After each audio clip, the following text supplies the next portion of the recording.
conversations, and I get a chance to talk with a lot of cool people, and then I just find myself sort of like reiterating the conversation or the interaction or whatever it may have been. And a lot of the people I interact with, especially with people online, especially like the Expector guys or the Casino Coin guys, or even like yourself, or even like Edward, I talk with them in the space, and they're like very visible in the space, but I don't get a chance to capture all of our conversations.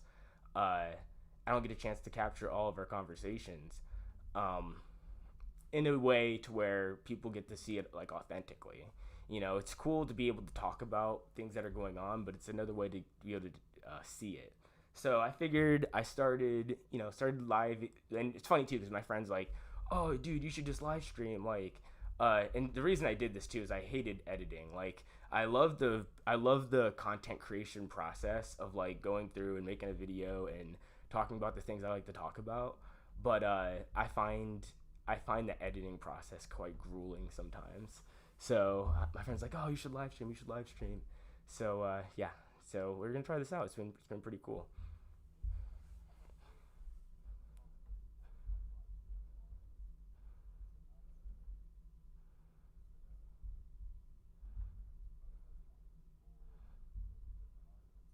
The weekends and what we have in the Discord and stuff. So, I Oops, mean, Zach does them. say that again real quick. Your Is that? audio. Say that again real quick. Your Oh, audio sorry. was being a little weird. I was just saying we've been tossing back and forth. Doing a live stream on like Wednesday nights to capture a different audience. Um, that's not on Twitter or and we can live stream to like a bunch of different platforms at once. So we got what's the software we're gonna use? Um, Streamlabs Oh, I've heard of and Streamlabs. And isn't that good for like multi-streaming too? Like I saw people do that with Twitter or X, I guess you could say mhm. now. Yeah, that was something I was thinking about. That you guys were thinking about what type of show were you guys thinking about if you guys did it weekly? Just same thing I do on Twitter, really. Like get on there and just kind of rehash what's going on, where the space is headed, talk about, you know, the stuff that I deal with. Maybe it's an instance that I had with a client during the week, circumstances come up, a new product we're offering, different stuff like that. Um, just to keep it, you know, like again, another touch point for people. I think if you do that on a regular basis, you stay relevant in the space and it gives people access to you. So Yeah, yeah. yeah, I think it's a good way to go about it, man. And you got enough clout and access, like you could have whoever you wanted on. I would guess, you know. Um, I wanted to say, looks like everything's working well. We are live. I wanted to give you sort of a proper introduction. So, how's everyone doing? It's your bro Quincy. I'm here today with Jake Claver, and we're gonna be talking about the future of crypto and finance. Jake, can you give everyone a little bit of a intro on yourself, what you're all about, and the things that you do? Yeah, absolutely. Appreciate you having me, and glad to be here. So, Jake Claver, like you said, director of Digital Ascension Group. We are a family office service provider that specializes in digital assets. So we have a full scope of professionals across all the verticals in a family office, whether that's a CPA, accountant, wealth manager, financial advisor. We have a custody service with PolySign, um, funds and foundations, philanthropic stuff, and then we have a full suite of concierge service, private security, all those other things as well.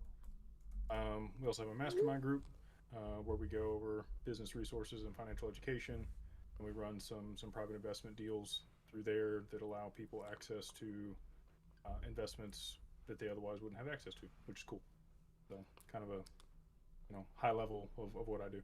No, I love that. I love that because you're one of the few in the space I get to talk to that has a bit of a background in the traditional finance space.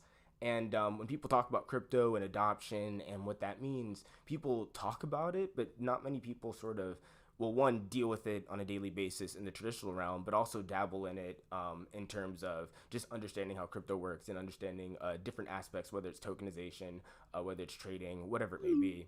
So I find you a very interesting, sort of interesting character to be able to speak to because I feel like you have an interesting perspective as well as an interesting domain of competency that goes really well. Appreciate that, man. Yeah, and we have a couple other projects. So One of the things we're working on is tokenization of the private investments themselves, and creating liquidity in secondary markets. And then also involved with Brash Labs. I don't know if you're familiar with Fredo or not, and Um, his project. yeah, can you touch, or are you allowed to touch on that a little bit? I've sort of Yeah, heard of it in passing, but yeah, yeah, elaborate a little bit. yeah. It's built on the side chain on the XRPL, the hooks side chain, using Zahao, and it's kind of a piece together with Evernode and some of the other things he's involved with. But it is basically applying NFTs to real world items. We have a proprietary RFID tag that has 3 layers of access and different information on each one of those layers that resides on the blockchain and attaches that physical item to the NFT that's been issued on that side chain. So you can have smart contracts. First vertical we're going after is maintenance on exotic cars, and then taking that across other things like you know high end items, purses, bags, watches, guitars, stuff like that. See, that's really interesting in terms of, especially when you talk about being able to utilize NFTs for especially real world use cases, and especially being able to manage like maintenance schedules, and I presume it's about like managing the specific like items that need to be maintained and like time stamping and dates and all that. See, that's like a really interesting idea because when people talk about NFTs, they get all hype into the speculative component, but they forget that it is a unit of account on the blockchain, and then that unit of account can be used for a multitude of different ways. Something as simple as, well, keeping track of specific maintenance schedules for cars and the different parts that may consist of them. And there's probably a bunch of different types of NFTs. There may be a specific type of NFT for the car, NFT for the part, or different, whatever it may be.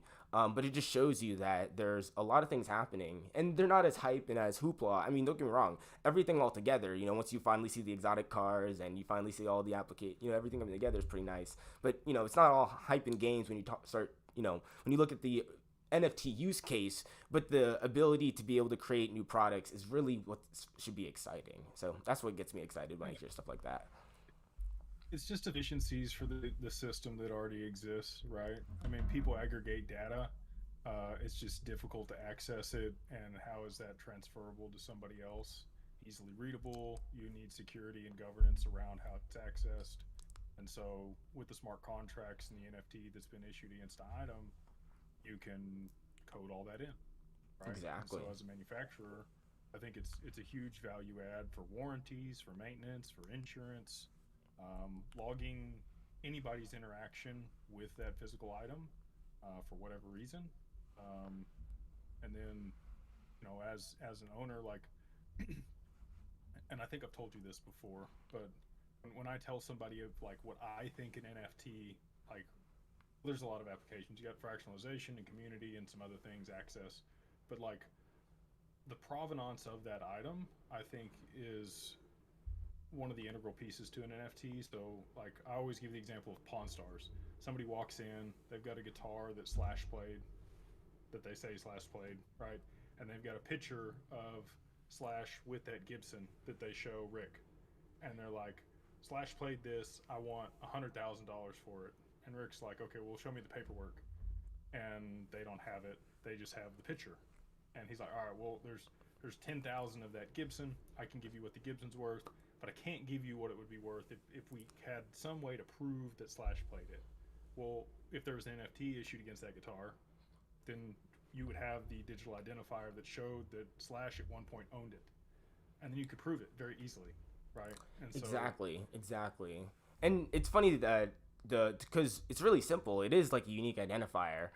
Really no different to like how like a VIN number may be or anything like that. The main thing is with it being on chain, anybody can now reference that identity, as opposed to it being in some central database that you would have to go to find out and reference. And with that, that means anybody can now check to see if this particular item belongs to who it says they belong to.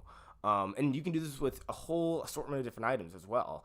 So I think that's like the really interesting part is all the different things that you can essentially track, and then all the different applications that can utilize those tracking mechanisms, whether it's supply chain, whether it's maintenance schedule, notification and updates, whether it's insert whatever thing you could essentially imagine. This shared accounting allows for people to be able to reference the same data, and then they can essentially act accordingly. Yeah, and I think it'll change commerce. XTC is kind of at the center of that with trade finance, right? Um, After listening to Andre Casterman at the event in Austin this year, what they've developed on chain, and like they've created ISO standards for the messaging across bills of lading and all of the other documentation around transferring goods around the world, and now they're able to have a settlement layer on top of that, and create smart contracts for the transfer of material and tokenize it. Like, blown away by what you guys are developing over there. And TradeFi, I think, was the name of his company. Um, but that's just one of the many brilliant applications that are being built out on XDC's network. Um, yeah, I know you're working on some cool stuff. Do you have anything that you can share with people? Um, Going into the new year, I guess you could say things are sort of jumbled up a little bit. Um, is there anything I can share? I just did like a news like sort of like release, not even a release, but like a milestone update, like not even that long ago. So everything that there really was to share was in Good the there. milestone update. Yeah, I think the biggest things that I find most interesting in that regard, because I'm trying to think, I'm like, what would be new? But the thing I find most interesting in that regard is the trade trust and the tokenization of documents, sort of what you were stating with NFTs. Being able to reference documents and being able to verify documents in the form of tokens on chain is a huge thing. And Trade Trust is an organization that's doing that. And there are other third party applications that are utilizing their smart contracts to tokenize and verify documents. So this is the thing that I think is really interesting is not only do you see people building on chain, but you see people utilizing services and smart contracts that are built. And that's essentially what's happening with documents and verification and IDs and all that. And it's not sexy. It's sort of what I was saying before with NFTs. People talk, oh, NFTs. Oh, like I remember talking to somebody and he was like an NFT professional because he made like 20 grand in NFTs. And it's like buying and whatever. But I'm like, well, when you see how people are able to use these tokens as, and really a lot of it is just identification, verification, and then referencing a bunch of information and then maintaining the integrity of that information. So like if this needs to be here on a specific date, the biggest thing is like immutability, and people talk about like it being on chain, it's immutable. Well, you being able to verify something and then knowing that that data is immutable allows you to be able to do a lot with a lot of people being able to reference it. So yeah, so trade trust and just the applications that are utilizing trade trust. I know Digital Transformation Group is like a startup that's utilizing trade trust, and I think they're focusing on identity shipment or documents in terms of shipments and verification. But yeah, seeing how these apps can utilize each other is the cool thing that I think's happening. Yeah, there's gonna be so much stuff that changes over the next decade with the implementation of this across multiple sectors of the economy, and that's gonna be the cool part to watch, right? And the average person isn't gonna even know it's happening. They're just going to think that there's a software update and stuff works better. Yeah, Like, oh, cool, I exactly. can access this information and it happens easily. Like most people won't even know that it's blockchain or smart contracts that has changed things. Um, they'll just have an app on their phone and it'll work faster and better and allow them access to data that they didn't have before.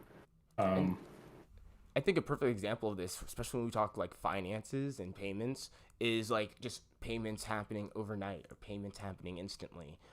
This could be an example of certain aspects of blockchain technology being utilized on the back end, but this doesn't necessarily mean that people are interacting with it directly. This could be in some regards, but in most regards, you may see some sort of interface or some sort of product put in place that allows you to interact with all these different blockchain services, and the user would just have a seamless user experience like they would with most other applications. They just now are able to get all these new features. I sort of like make it like analogous to when we sort of went into the cloud internet. Before cloud, Mm. different organizations would have to host their own infrastructure and their own servers, and only really, really big companies and big corporations can afford to do this at scale. But then with cloud, you could have a micro startup create a streaming company that can stream from one person to a million person, almost a million people, almost instantly, and that would have almost been impossible for the on-prem internet as opposed to the cloud internet.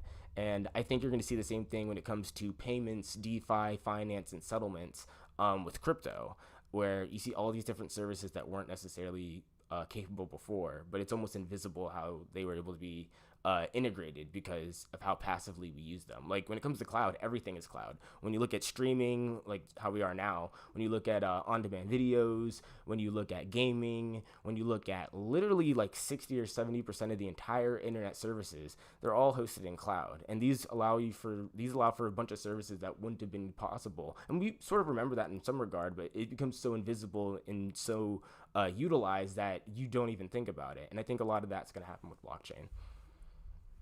Yeah, I would agree. I think that you touched on one thing interesting there that I wanted to go back to. I had a conversation the other day that um, kind of analogous. There was a guy that has created a proprietary streaming protocol that's real time, so there's no latency, and he uses it in an application for um, people that do specific types of surgeries to teach surgeons all over the nation or all over the world how to perform that surgery. Right. So See, yeah. this stuff just allows things to be significantly more scalable than they were before. Micropayments will be another application. I don't know if you remember Coil or not, but like your Coil. ability. So that was on the XRPL, and you could send micropayments for like the amount of time that you spent on a website. Oh, I've So heard you would that. just Yeah, I've heard that. you would send like 0.0001 XRP for every 3 seconds or something you're on a website. But I think that once that's a capability, the other thing I think about payments is like in reference to the post office and email. Okay. So think about how much volume the post office used to do in comparison to today. And I'm sure they still have a decent amount of volume, but not anywhere near as much as when people communicated by letter. Yeah. And then we got email, right? And when it first happened, people were like, what is this email thing? Nobody's going to use that. And now I don't know how many emails I get a day, hundreds, you know, because the friction to be able to send a message to somebody else instantly is there's none. It's easy and it's Yep. free. Um, and I'm sure the volume of communication that happens today is 20, 50, 100 times more than what it was when we were sending letters. And so that's kind of how I see payments progressing also is there's a lot of friction. I say a lot of friction. They've made it fairly easy to send a payment, but there's still friction there, right? So when you remove that, how many more payments are going to be sent between people? Like, and I think that's where these payment companies are going to make it up on the backside by utilizing this technology. They might be able to lower their fees, but they increase their margins substantially, and the volume of payments that's going to move through their infrastructure is going to be 10, 20, 50 times what it is today. And so by proxy, if their margins increased, even though they're making less on each individual transaction, they'll actually become more profitable using blockchain for facilitating payments. See, I think a good way to look at it, it's so interesting how you phrased it earlier. A good way to look at it, especially in terms of like removing friction, is imagine, and you don't even really have to imagine, but there was a time where the majority of our economies dealt in cash, like hand cash, or at the very least, like written contracts, like paper contracts. And then things became a little bit digital with, computers and such. But really, they were just managing the accounting of the paper accounting that they had for each individual organization, but they're using computers to do so. To be able to exchange with each other, yeah, it was a little bit more frictionless because they can do more computing faster, so it can do the accounting faster, the math faster, calculating. But there still was a friction in terms of how people were able to participate. So we went from just cash, paper accounting to digital accounting, and I think now with blockchain accounting, the friction, the elements of friction that gets removed is the parties being able to engage with each other. Because people go, oh, digital, assets, digital currency, what's the difference between digital now? And well, digital now, these systems are segregated. Actually, that's the big difference. You have company A, B, C, D, E, all the organizations, all the brokers, all the banks. They're all segregated, and their means of being able to engage with each other is entirely predicated on their relationship with those other organizations. So the bigger the organization with more relationships, the more trade that they can engage in, or the more business that they can engage in. Where here on the blockchain, these services can run autonomously as smart contracts, and these assets can be traded amongst anybody who has access to the blockchain. So anybody that has access to the internet now can have access to all those different trade participants, not just based off the organization's ability to acquire trade partners through a physical relationship. Well, you get immutability and trust too, right? And auditability of counterparties.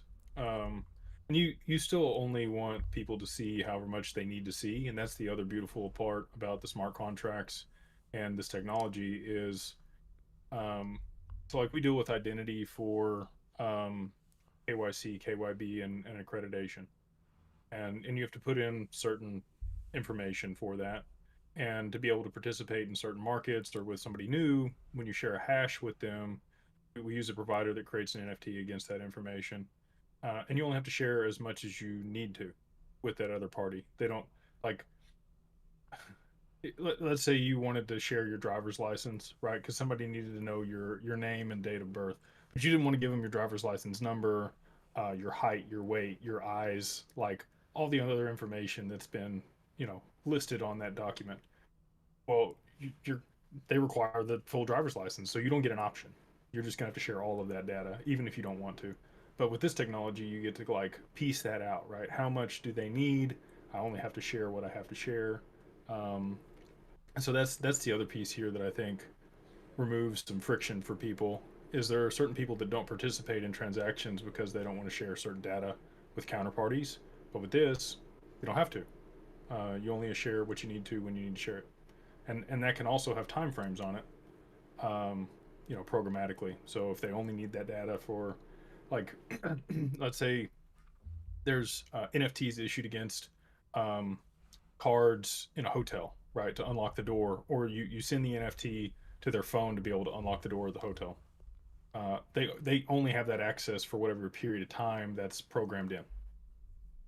And it would be the same way for access to other data in my mind, which would be nice. Unless, there's certain fiduciary controls that require you to keep data that if you dealt with somebody, you've got to keep it on file for a certain period of time. But I think maybe there's a way that you only have to request access to that data. So then you don't even have to store it. You can just pull it whenever you need it for an audit or something, which would be nice. Yeah, a perfect example, like people talk a lot about this in crypto, and it's like knowledge proofs and like zero knowledge proofs, and being able to verify information without having to compromise that information and share when verifying it or having to share that information. And this is sort of like a broad concept, but it goes into a bunch of different ways of being able to verify data without having to release it. There's like a few like classic examples for this. Here's an example to sort of show a knowledge proof. Let's say I had a deck of cards and I told you choose a card, and I wanted you to prove to me, or I just wanted to prove that card is, let's say, black or red or something, right? But I don't want you to, but you don't want to give up the face of the card or the number, right? But I want to prove it's black or red.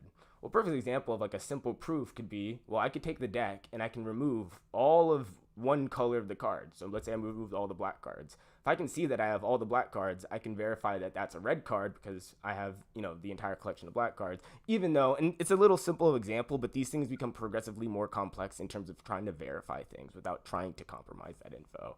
And that's the thing. There's a lot of different ways and a lot of different techniques to do that. And I think people find blockchain interesting in doing so because, yes, it's public, but being able to use these proofs can be a way for being able to verify information without having to place that information publicly.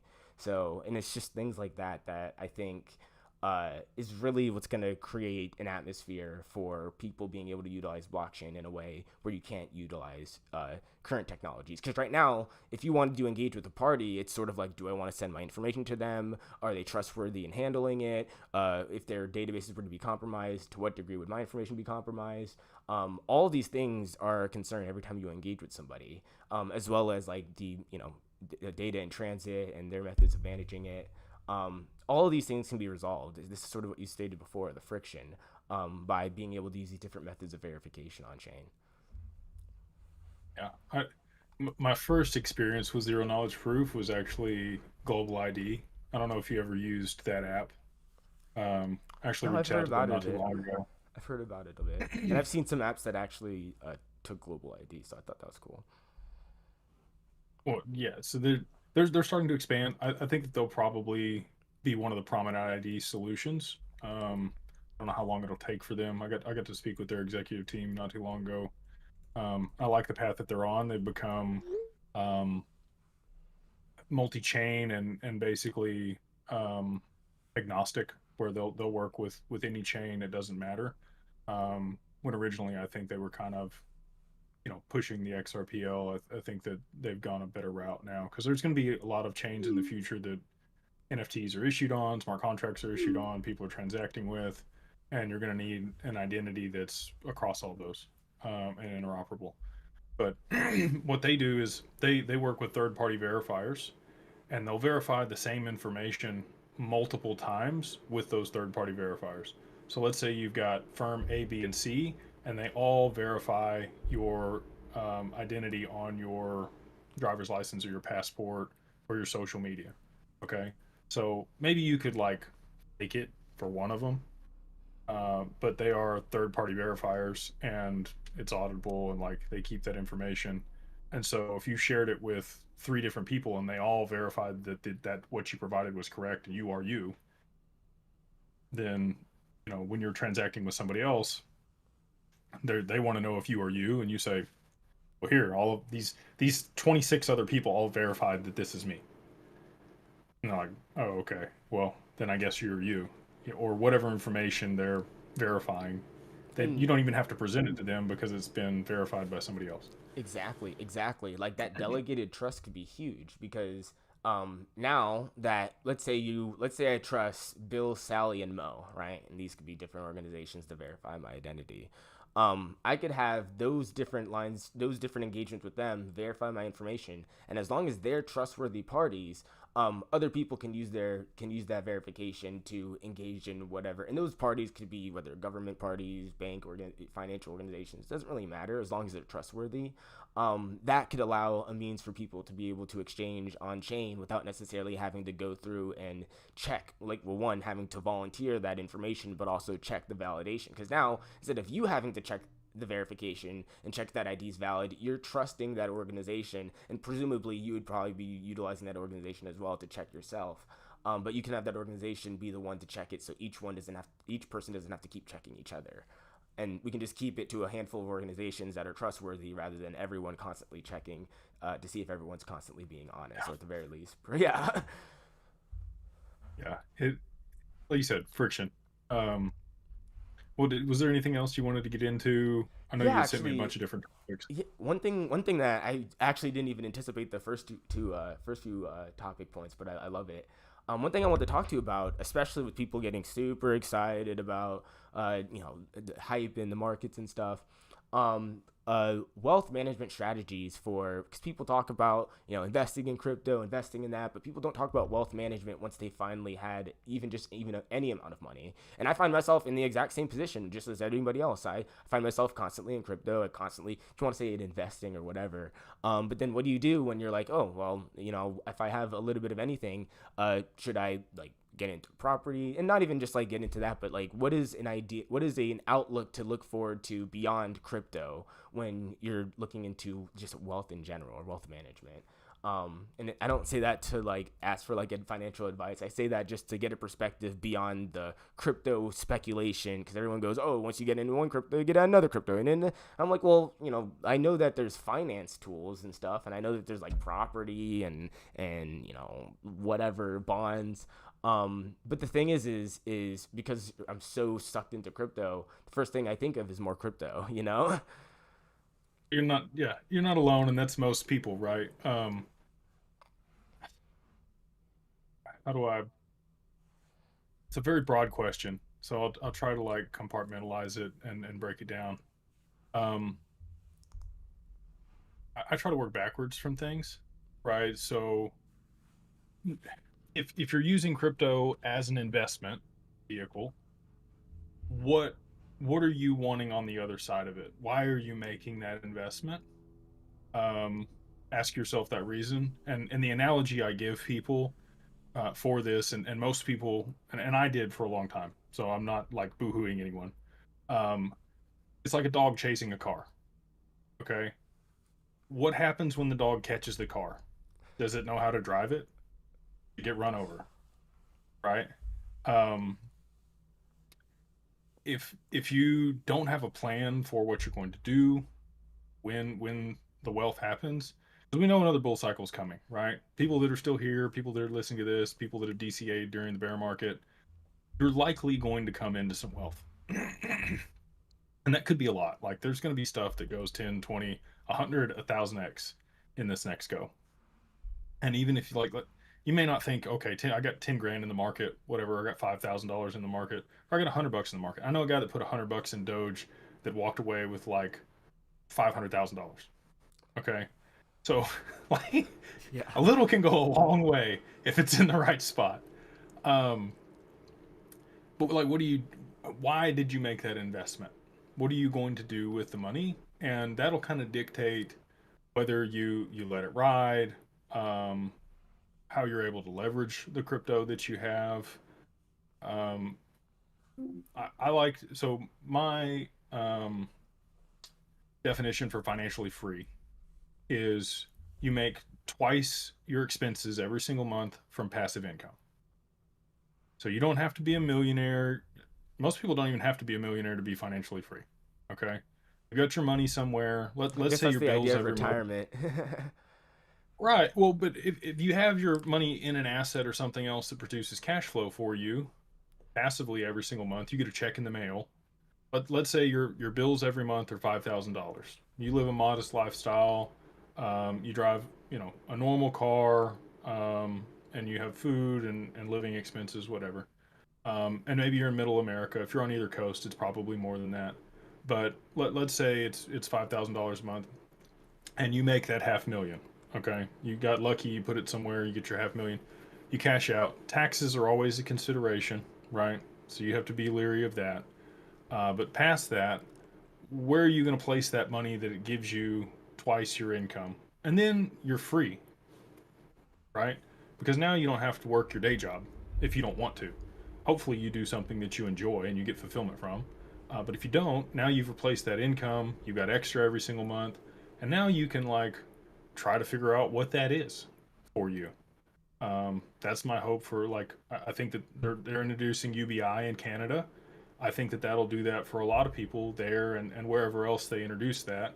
And you can have your opinions about it. I think that the way that they're going to be able to accomplish it actually makes sense, which I've talked about a few other times. But if you can, if you have passive income, like imagine not having to worry about eating or sheltering yourself or water or basic needs, all that's covered. And now you can figure out what's actually fulfilling for you, what type of work you want to do, and then go do that. And maybe that's just painting, maybe whatever it is, right? But you have the options now where you didn't before. Um, and so that's what I kind of think is like should be everybody's short-term goal. Not to impose goals on other people, but if you could create passive income or invest your money somewhere that you got twice your bills every month in passive income, then now you're technically free. You're financially free, and you can choose to pursue other things. So, what does that look like, and how could you accomplish it? That's probably what you're asking at the root of the question. And you talked about real estate properties. Some people do it through that vertical. Other people do it through annuities or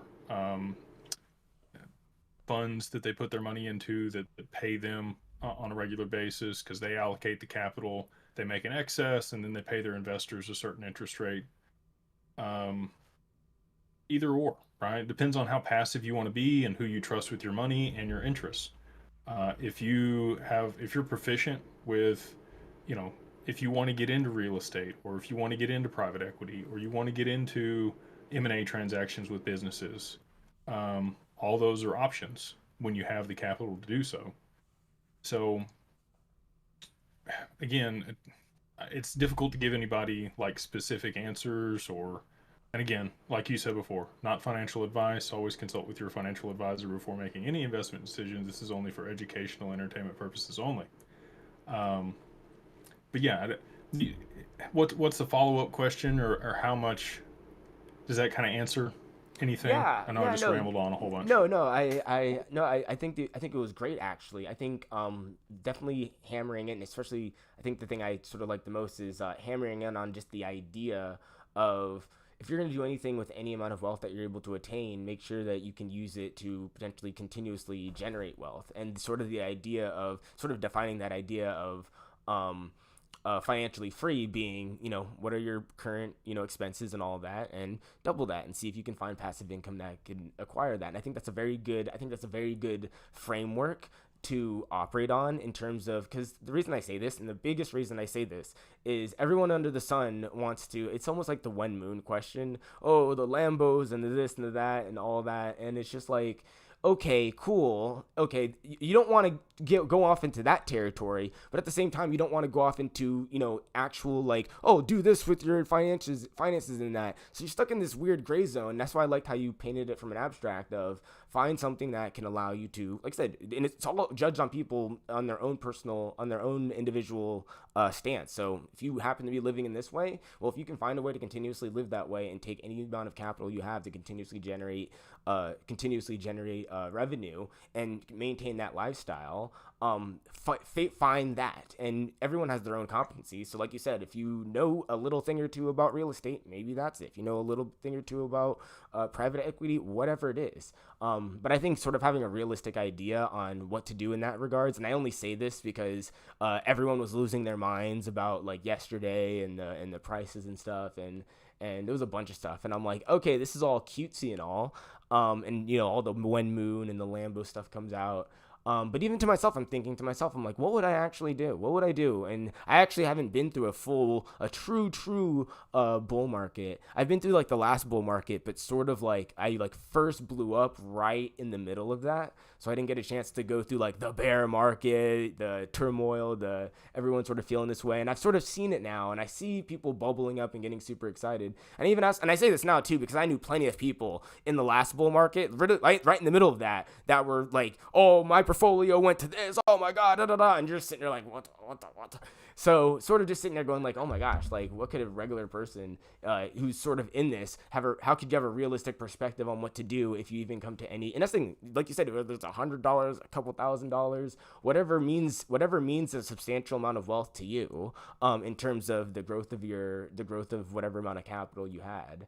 I think the thing is just having a realistic understanding of what to do. That's the thing. I say that now. I bring this up now because everyone's gonna lose their mind when when everything loses. When you're in it, no one cares. No one cares to have this conversation when you're in it. Everything's just oh my god, oh. Like, so I bring this up now, and I try to like tiptoe a little bit. But I bring this up now because it's something to bring up before things get too out of hand. Because when the euphoria hits and everyone's all excited, oh my god, it's hard to bring them up then.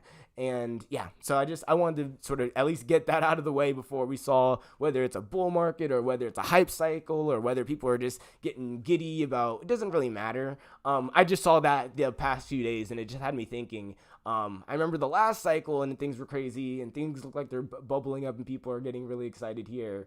But just what's a realistic outlook to have when dealing with these, in terms of just managing any amount of capital that you may just attain from being not even just in the space but in general. Like it's almost like lottery advice. Like, what would you do if you won the? Okay, well there you go. If you won the lottery, maybe you should find something that like yeah exactly, like, or maybe you came into an inheritance, or maybe you, it doesn't really matter, but it's just that same framework still works. Yeah, it's like 70 75% of lottery winners go bankrupt within 3 to 5 years.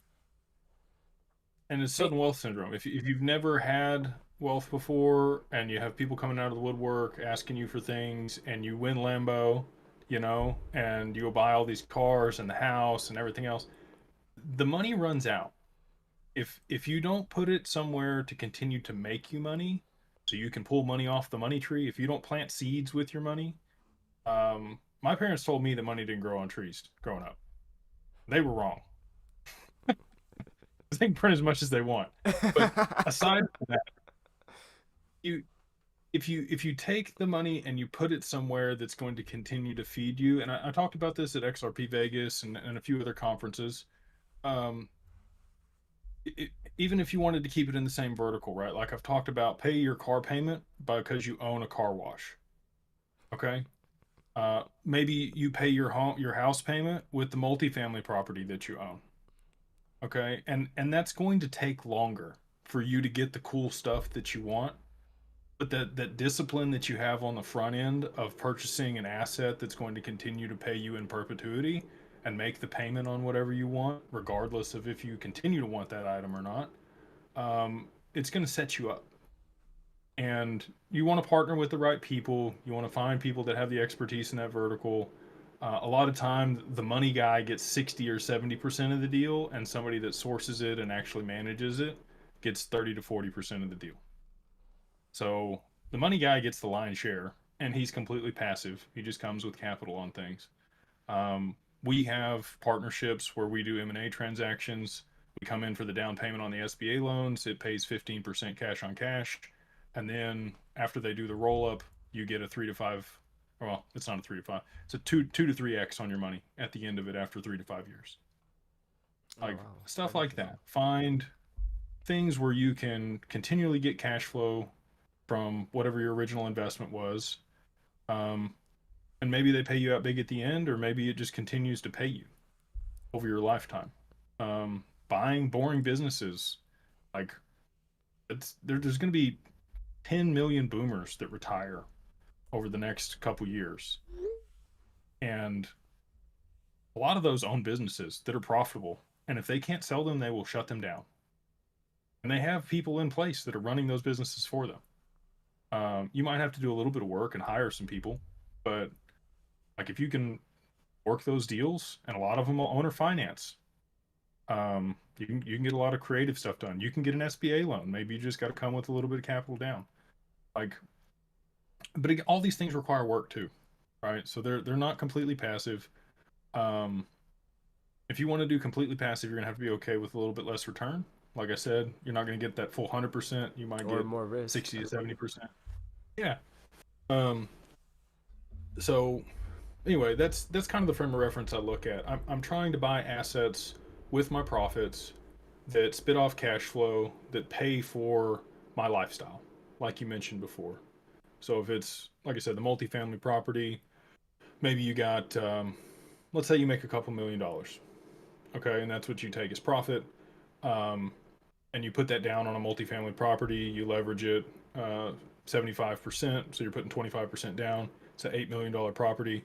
It should cash flow around $800,000 a year. After you service that, you might be left with a couple $100,000 a year in your pocket off that property, even if you had somebody else manage it for you.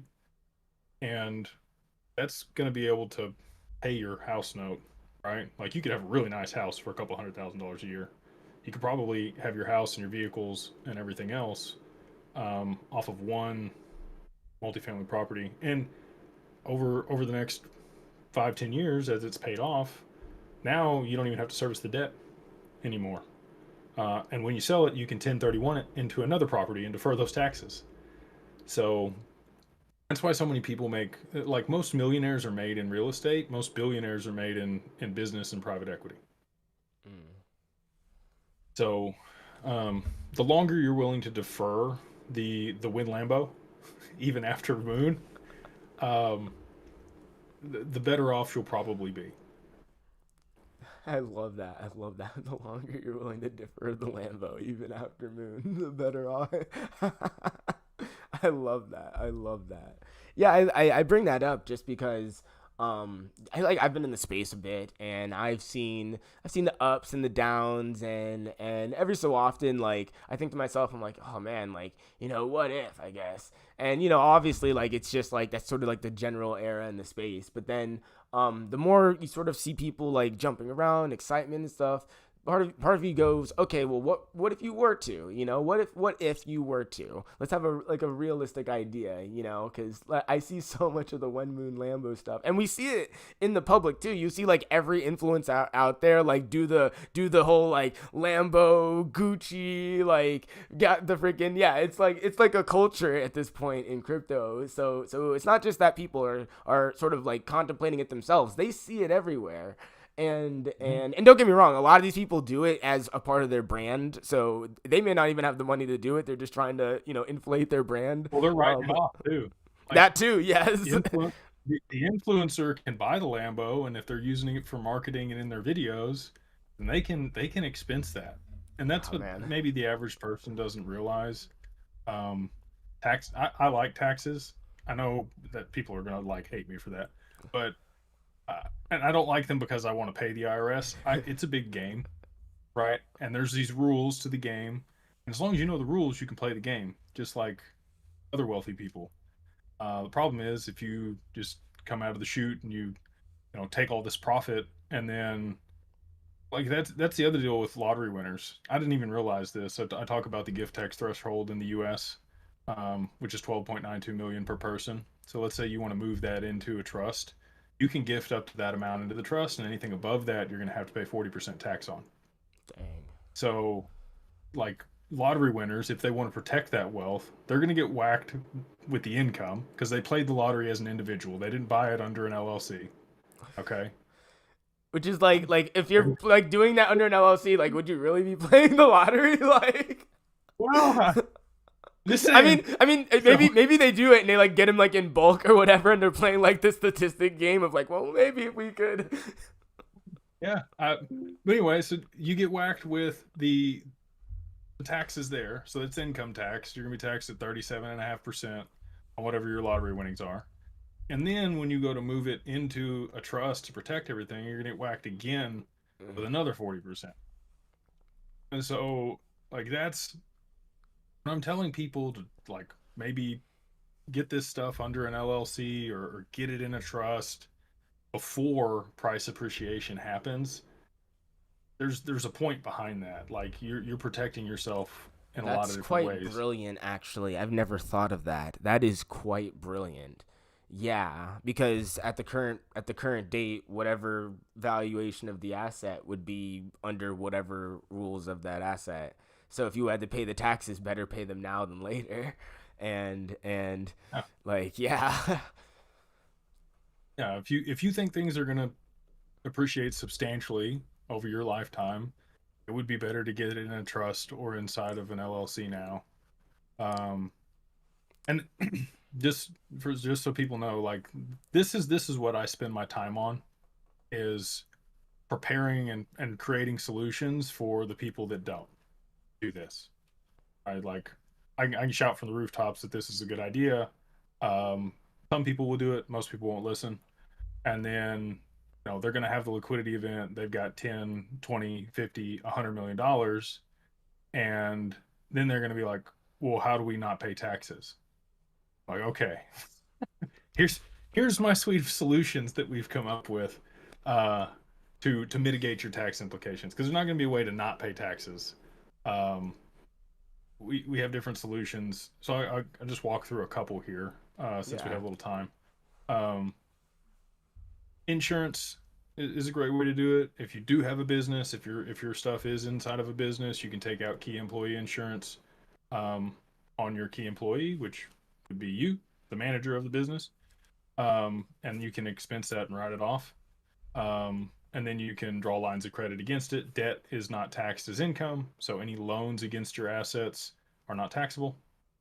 And you can pay that out. Another way you could do it is, in the U.S., Section 179 of the tax code is for heavy equipment. Anything over 6,000 pounds, that you purchase for your LLC is considered heavy equipment, and you can accelerate depreciation in the first year 80%. So even if you finance it, you can pull forward that depreciation. So let's say, cash out 5 million. You put 2 million down on a jet, and the jet's worth 8 million. We can write off 6 million this year against your 5 million that you took out, and you get to keep the rest of the 3 million, pay no taxes, and you still got the jet. See, that's interesting. Can you actually go into because that's the one thing that I find really interesting about taxes is being able, especially through an LLC, the depreciation element and certain things that have because certain things I know people do this on property like big property like all the time. Just because like it's really a liquid and it's not like anything's gonna happen, so like write off the depreciation for a property that you really weren't gonna sell. Um, but can you explain just depreciation, how people can capitalize off that? Just I know it's a little bit of an abstract concept, but I think it's something that people only see like big like the big corporations doing. But it's one of those things where they could probably even take advantage of it themselves.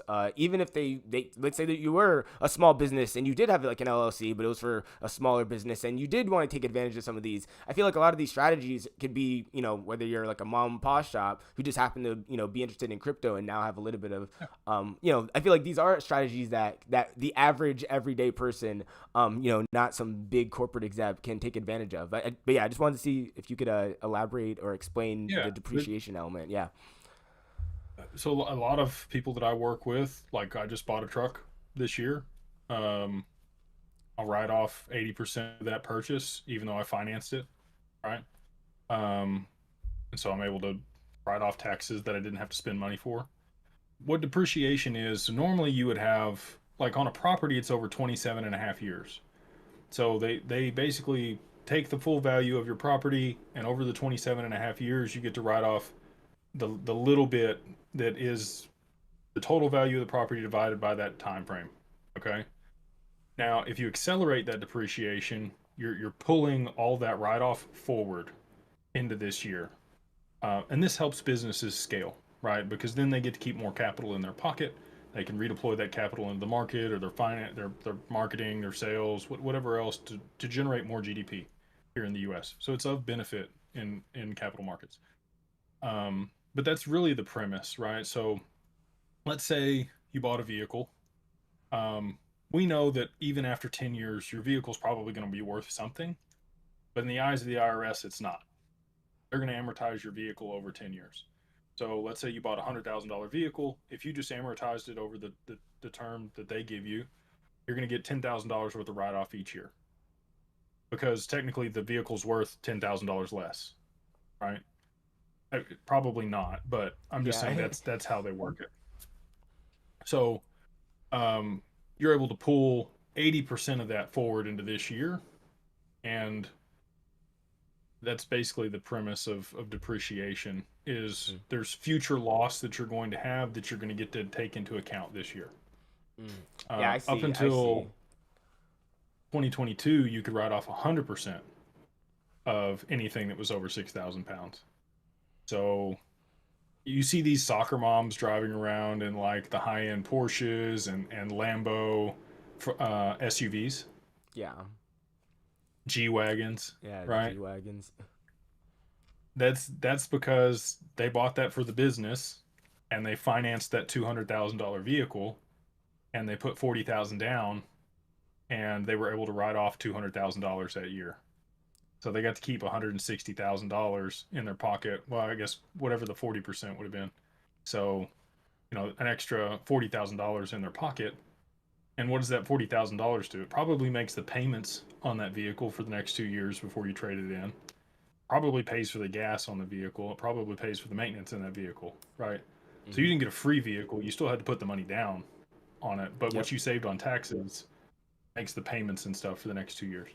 So that's that's basically the premise behind it. Um, and you'll see people that come into a lot of money do this with jets. Um, what you mentioned on the properties. So normally, again, it's over a 27 and a half year period, but you can pull things forward with a cost segregation analysis on a property. So what they do there is you'll pay for that. Somebody comes in and they say that, your HVAC system, you could depreciate that over 5 years. The windows are going to be 7 years. The floors are going to be 5 years. They break down the property into all the pieces and components that are build up the property, and then you're able to take things significantly faster. So like we have a property under contract in Midland right now, and when we close on that, it's a $13 million property, and we'll get like 1.7 million in cost seg this year for the investor. It brings the 5 million for that. So you don't get to write off all of it with multifamily property, but he'll get 1.7 again next year, and the year after that, and the year after that. So it's a 5 year cost seg instead of